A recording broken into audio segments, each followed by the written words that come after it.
if the flowers are having both androecium and gynoecium, then it is called as bisexual flower, as seen in case of hibiscus. Whereas if the flower is bearing only androecium but lacks gynoecium, that is called as unisexual flower. That means only one. Uni refers to one. So only one sexual organ will be present. That is androecium in the sense it is nothing but the male sex organ. So if male sex organ is present in that flower, that is called as a staminate flower. So only the flower which is bearing this androecium is called as staminate flower, and it is also called as male flower. So male flower and female flowers will be different. And those flowers which lacks androecium but will be having gynoecium are called as pistillate flowers. In other words, it is also called as female flower. And these unisexual flowers, male flowers or female flowers, they might be present on the same plant or different plants.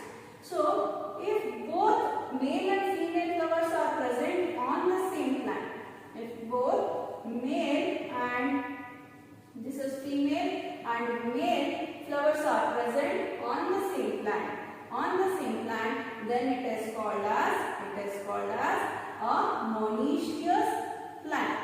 Monoecious plant, in the sense this monoecious plant will be bearing both male and female flowers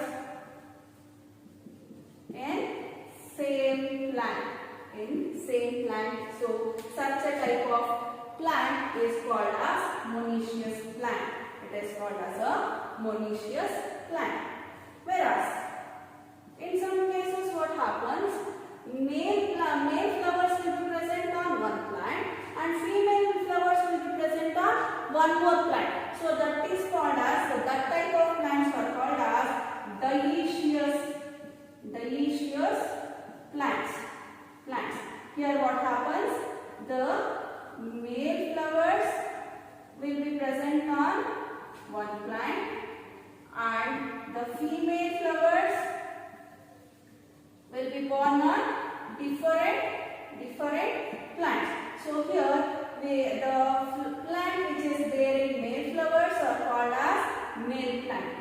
So adana navu male plant anta heli karibodu, and the plant which is bearing only female flowers, it is called as a female plant. So dioecious in the sense two different.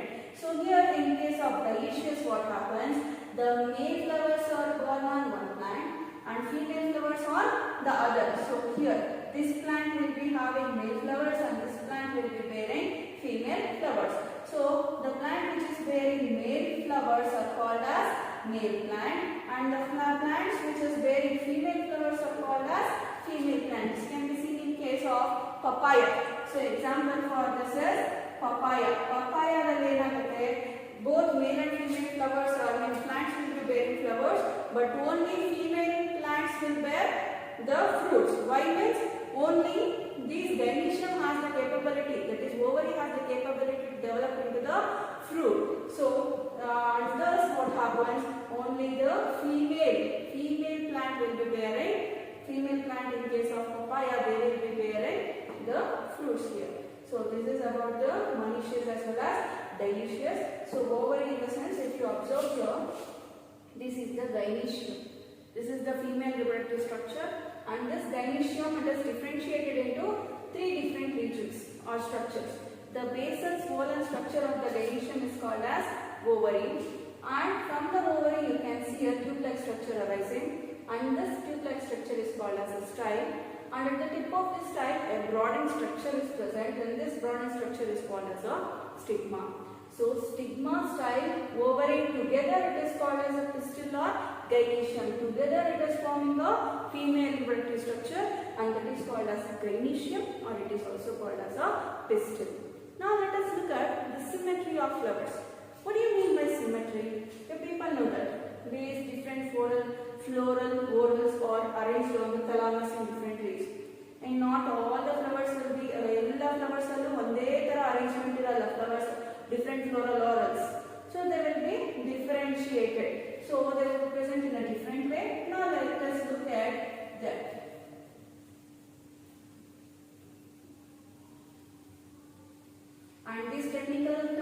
they are very, very important.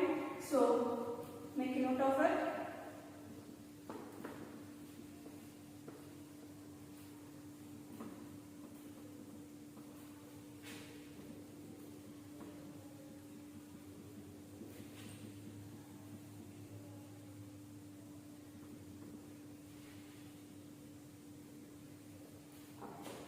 Now let us look at the symmetry of flowers. Symmetry of flowers. So if you look at the symmetry of flowers, some flowers can be cut on any vertical plane into two equal halves. Say for example, just I am representing diagrammatically here. So if this is the flower, this flower can be cut into two equal halves in any vertical plane. And there are some other flowers like this. And these flowers can be cut into, divided into two equal halves only in one plane. And there are some other flowers where we cannot actually cut them into two equal halves in any vertical plane. Just for example, I have written here. So based on that, there are three different types of symmetry. Symmetry of the flower is nothing but the arrangement of floral whorls on the thalamus. So ಯಾವ ರೀತಿ arrangement ಆಗಿರುತ್ತೆ ಅದಕ್ಕೆ ನಾವೇನಂತೀವಿ, that is called as the symmetry of flowers. There are three different types of flowers exhibiting different symmetry. They are actinomorphic flowers, zygomorphic flowers, and asymmetric flowers. So based upon the symmetry, what are the three different types of flowers? Actinomorphic flowers, zygomorphic flowers, as well as asymmetric flowers. Now let us look what is actinomorphic flower. In other words, these actinomorphic flowers, they exhibit radial symmetry. They exhibit radial symmetry. If we cut this flower in a vertical plane passing through the center, and when we are cutting this flower, that plane should pass through the center. So if we are cutting this flower in this vertical plane, we will get two equal halves. Two petals plus half. Here also we get two petals plus half. So even the plane alli cut madidre we are getting two petals plus half. Otherwise, if we cut this flower in this plane also we are getting two equal parts, or in this plane also if we are getting these two equal parts. So if a flower can be divided into two equal halves when a vertical plane is passing through the center, that type of flowers are called as actinomorphic flowers. Take a look at this flower.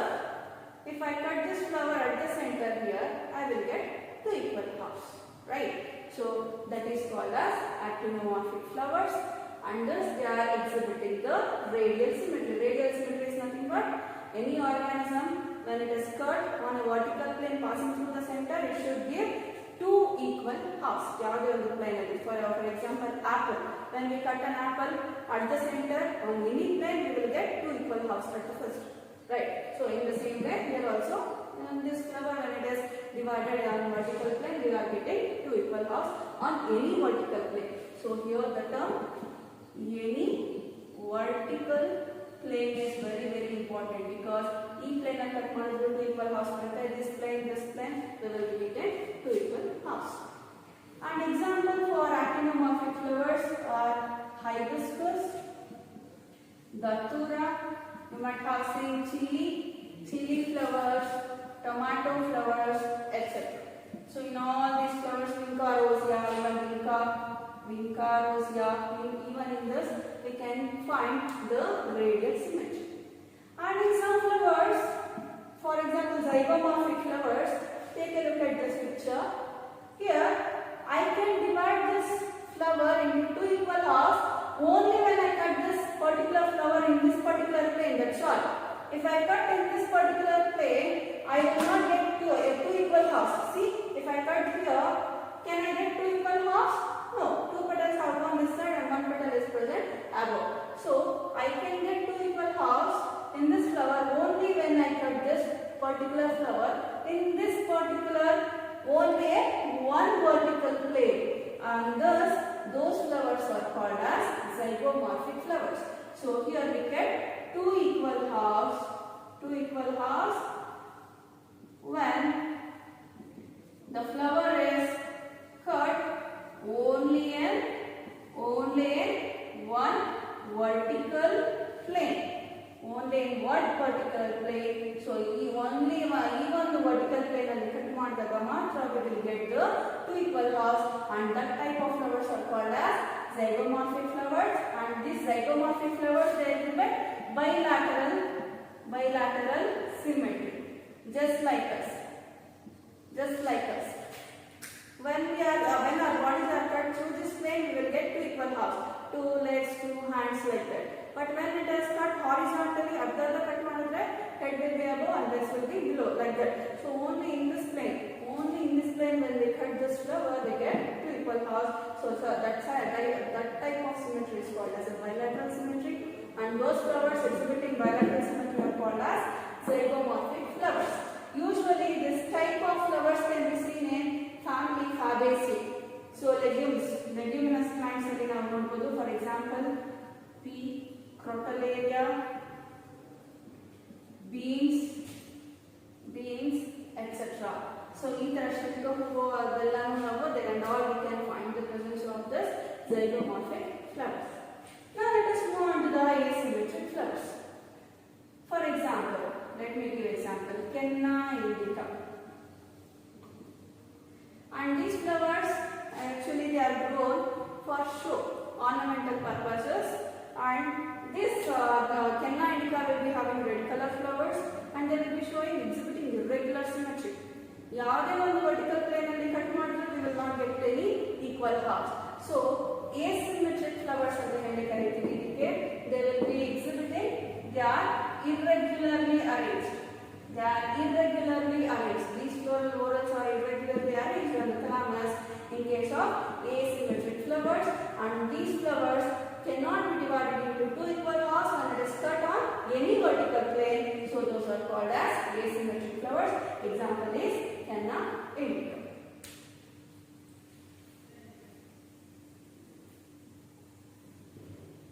And again, based on the position of the gynoecium with respect to other floral whorls like calyx, corolla, and rhizoom, there are three different types of flowers. So now let us look what are they.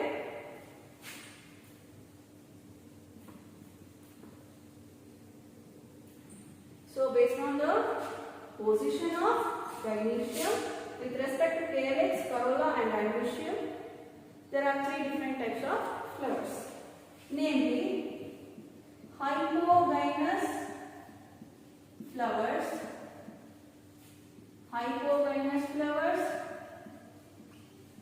perigynous flowers, and then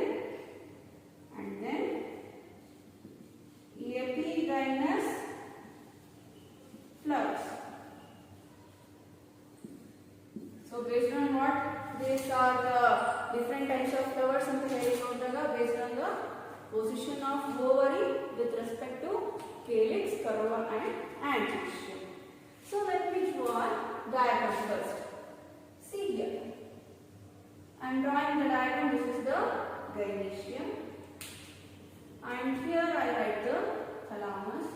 Thalamus is a swollen structure which is formed by the condensation of internodes, and then here we can find the presence of calyx, that is the calyx which I have written, and now I write the corolla, and then comes the rhizoom. If you observe the position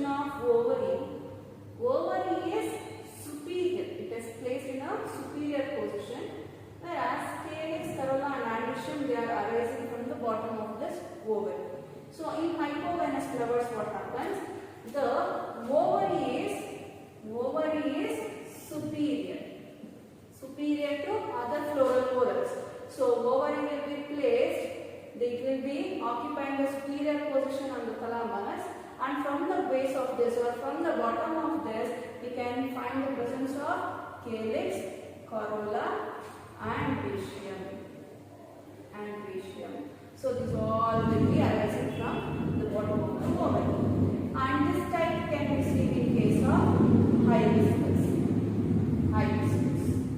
Now let us move on to the perigynous flowers. In some flowers, what happens? In some flowers, see, this is the gynoecium. So I have written the gynoecium, and here comes the thalamus. Here comes the thalamus.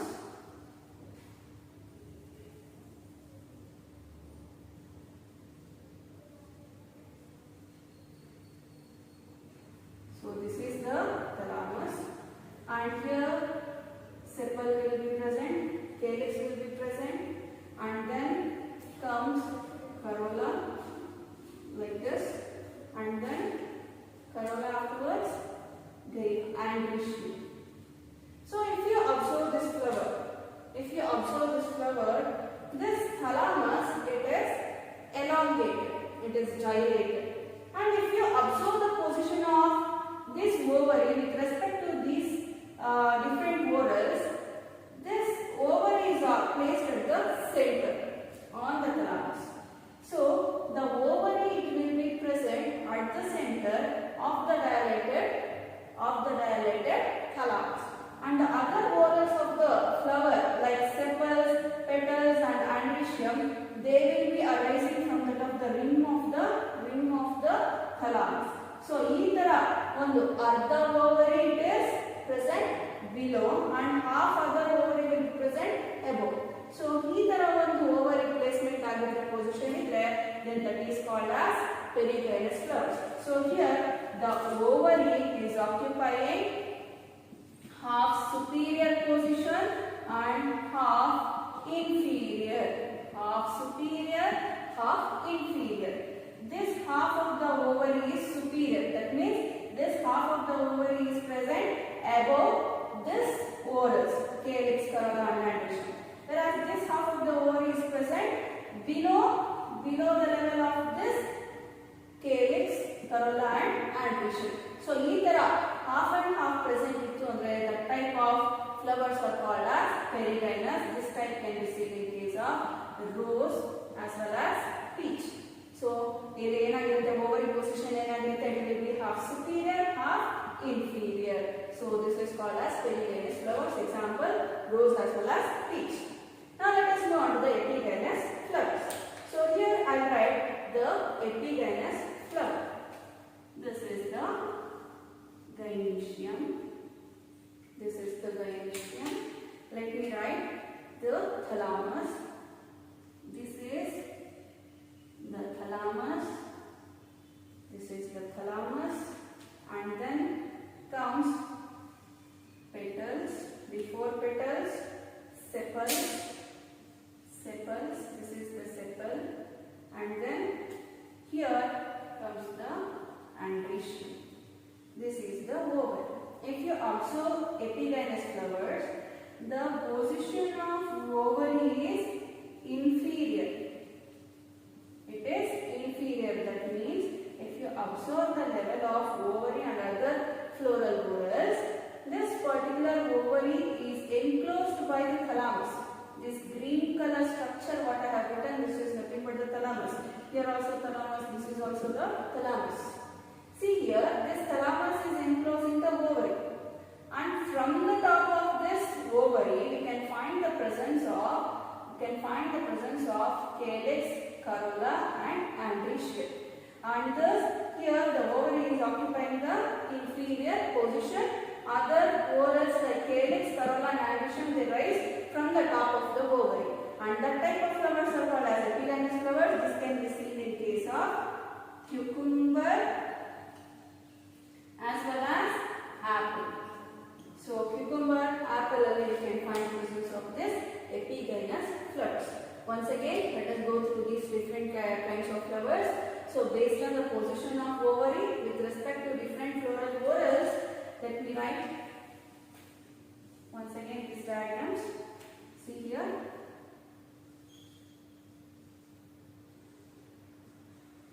the thalamus, and here comes the ovary.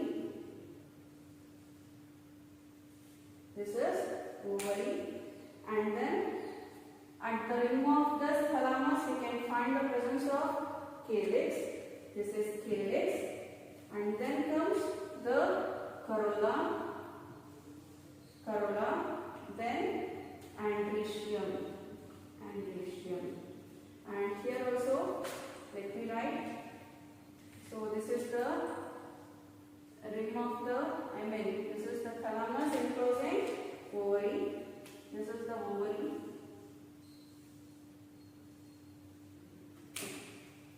So here comes calyx, and then corolla, then comes androecium. So if you take a look at this position of ovary in hypogynous flower, ovary is placed superior, whereas calyx, corolla and androecium are starting from below bottom of this ovary. So ovary is superior. So those flowers here, in case of hypogynous flowers, ovary occupies superior position. In perigynous flowers, the ovary will be placed at the center of the thalamus. At the center of the thalamus. See here. So at this level, if you observe, the calyx, corolla and androecium are arising from the rim of the thalamus. This is thalamus. This is calyx, corolla and androecium. But this half of the ovary is placed above the articulation of these orals, and other half of the ovary is placed below this. So it is half inferior. This ovary is half inferior and this ovary is half superior. This is half inferior, half superior. So in perigynous flowers, the position of the ovary will be half superior and half inferior. Examples, rose and peach. In epigynous flowers, thalamus will be enclosing the ovary. If you observe the position of these other orals arising here, ovary is inferior. It is occupying the inferior position. It is present below. Whereas calyx, corolla and androecium, they are present at the top. So from the top of this ovary they are arising, and such type of flowers are called as epigynous flowers. Now let us move on to the MCQs. The arrangement of flowers on the floral axis is: option A, inflorescence; option B, reticulation; option C, estivation; option D, none. Option A, inflorescence. Stalk of inflorescence is called: option A, petiole; option B, rachis; option C, peduncle; option D, pedicel. Stalk of the inflorescence is called as peduncle. Option C. Tip of the axis in inflorescence ends with a flower in. Options: option A, racemose; option B, cymose; C, capitulum; D, none. Yavralli end agutte antara? It is option B, cymose, and hence it shows definite growth. Racemose inflorescence can be seen in option A, crotalaria; B, cassia; C, peace lily; D, all. So racemose inflorescence where can we see? It can be seen in all these: crotalaria, cassia, peace lily, there and all we can find the presence of the racemose inflorescence, and hence option D. Axis of racemose inflorescence shows unlimited growth due to the presence of option A, growing tip; B, old flowers at base; C, young flowers at tip; D, all the above.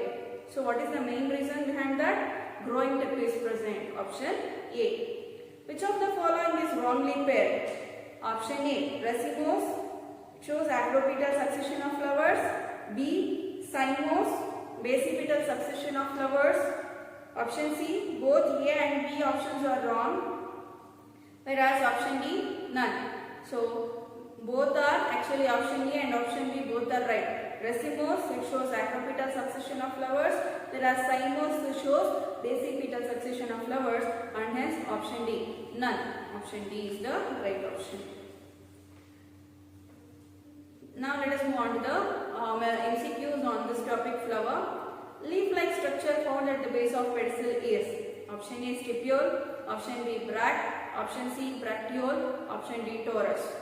Option B. The leaf-like structure found at the base of pedicel is called as the bracts. Option B. Longest internode of the flower is called as option A. Petiole, B. Peduncle, C. Pedicel, D. None. What do we call for that? This is called as a pedicel, option C. Bracteoles are present. Where they are present? Option A, between bract and flower, at pedicel base, that is option B. Option C, at leaf base. Option D, none. Where these bracteoles will be present? They will be present between the bract as well as flower. Option A. Monocot flowers are usually option A, dichlamydeous, B, achlamydeous, C, monoclamydeous, D, none. Monocot flowers are usually monoclamydeous, option C. Dichlamydeous in the sense calyx and corolla can be differentiated. Achlamydeous in the sense both will be absent. No whorls will be present. No calyx, no corolla, no perianth, nothing will be present. So such type are called as achlamydeous. Only androecium and gynoecium will be present in those flowers. Whereas monoclamydeous, here we cannot differentiate between calyx and corolla. Instead of that, one more other whorl is present called as perianth. So single whorl it is called as monoclamydeous, option C.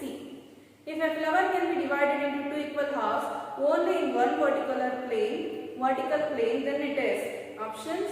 Option A, actinomorphic, B, asymmetric, C, vertical, option D, zygomorphic. So when we can cut the flower only in one vertical plane, that is called as zygomorphic flower, option D. Papaya tree is option A, monoecious, B, dioecious, C, male only, D, none. It is a dioecious because male flowers will be present in male tree, female flowers will be present in female tree. Okay, option B. Canna indica exhibits options. Option A, radial symmetry, B, bilateral symmetry, C, irregular symmetry, D, none. Canna indica, it indicates what type of symmetry? It indicates irregular symmetry. That is, we cannot cut these flowers into two equal halves when we are cutting them on any vertical plane. Any vertical plane, we are not getting two equal halves. Option C. Which of the following well defines the pentamerous flowers? So here pentamerous flowers are nothing but the flowers which are having 5 units, as you see in case of the hibiscus. See here, this is the hibiscus. So here it has 5 individual units in this corolla region. 1, here I will take it off. 1, 2, then comes 3, then comes 4, and then 5. So 5 individual units are present. So if 5 individual units are present per whorl, or even the petals in a 5 different whorls are present, but still 5 individual units should be present per whorl or multiples of 5. So those are called as pentamerous flowers. So those are called as pentamerous flowers. Pentamerous flowers in the sense they will be having 5 individual units or 5 multiples of 5. Multiples of 5. So ivaga 5 so 2 suttu ಒಂದು ದಾಸವಾಳ ಇರುತ್ತೆ 5 ಸುತ್ತು ದಾಸವಾಳ ಇರುತ್ತಲ್ವಾ. So ಸುತ್ತು in the sense whorls. So ಆ ಒಂದು petals ಏನಾಗುತ್ತೆ 5 individual units they will be arranged in the multiples of 5 like that. And then also here you can observe this is the sepal. Sepal is also present in 5 individual units. 1, 2, 3, 4 and 5. So, this is present per whorl, that is called as the pentamerous flowers. If only 4 units are present, like 4 sepals or only 4 petals it is present or multiples of 4, then those flowers are called as tetramerous flowers. This also comes under the technical description of the flower. So, here only you can continue. After this, you can continue. So, pentamerous flowers and then comes the tetramerous flowers in the sense tetra means 4. So, the individual units per whorl will be 4 or multiples of 4. 4 petals, 1 whorl. Next suttali, next 4 petals irutte. Inna one next suttali 4. Athara multiples of 4 will be. So, 4 units will be present per whorl or multiples of 4. Whereas penta usually seen in dicotyledonous plants. Whereas in monocots we can see the presence of trimerous flowers. Here we can see find the presence of trimerous. Tri in the sense 3. So per whorl 3 individual units will be present. So 3 individual units will be present per whorl or multiples of 3 or multiples of 3. So for example monocotyledonous plants. Vaga lily ella noduvaga enagutte this whorl it will be having 3. In this whorl it will be having 3 tepals, individual units. In case of monocots, we cannot differentiate between calyx and corolla, and hence it is called as perion. Individual units. This whorl, complete whorl is called as perion, but individual unit is called as tepal. So even whorl alli 3 tepals ಇದೆ, and next ಸುತ್ತಲ್ಲಿ ಅದೇ ತರ ಏನಾಗುತ್ತೆ ಮತ್ತೆ 3 ಇರುತ್ತೆ. So ಈ ತರ ಏನಾಗುತ್ತೆ it will be present. So ಆ ತರ present ಇತ್ತು ಅಂದ್ರೆ that is called as if 3 individual units are present per whorl or multiples of 3, then it is called as trimerous flowers.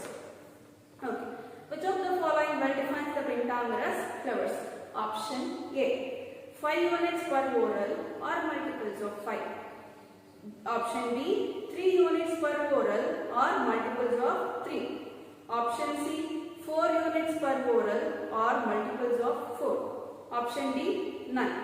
So pentamerous flowers in the sense they will be having 5 units, individual units per whorl or multiples of 5. Option A. Next question. Flowers without pedicel are called. Option A. Apedicellate.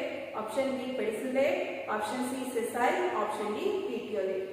So flowers without pedicel are called as sessile flowers. Option C.